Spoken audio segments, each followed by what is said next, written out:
10月份国产燃油 SUV 太争气了，正准备买燃油 SUV 的兄弟们注意了，11月份销量最好的5款燃油 SUV 新鲜出炉。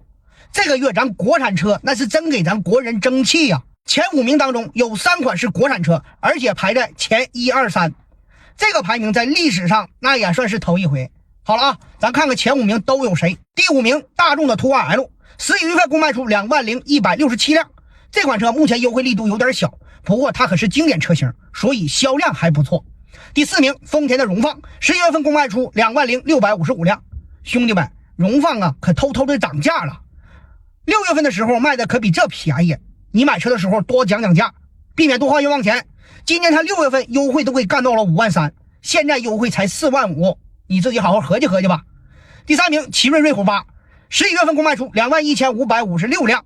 瑞虎8这款车你随便买，相中哪个配置你就来哪个，肯定没毛病。动力强，配置丰富，空间宽敞，国产车就是这个样，你想要啥都有。上懂车帝搜索你喜欢的车型，还能查到最近成交价。第2名，长安 CS75 Plus，11月份共卖出22942辆，颜值高，动力强，配置丰富，空间大，变速箱全系给你标配 8AT， 外观那相当的年轻运动，深受年轻人的喜爱。第1名，吉利的星越 L，11月份共卖出24667辆。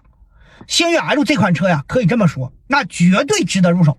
动力匹配、底盘调教都有沃尔沃的影子，方方面面呢都比这个荣放强。荣放和它比啊，只是比它省点油而已。这2款车你是没开过就没对比过，不知道咋回事。对比完那个荣放你都得推沟里。好了啊，兄弟，以上就是11月份卖的最好的5款燃油 SUV。那么问题来了，这5款车要是你会选谁呢？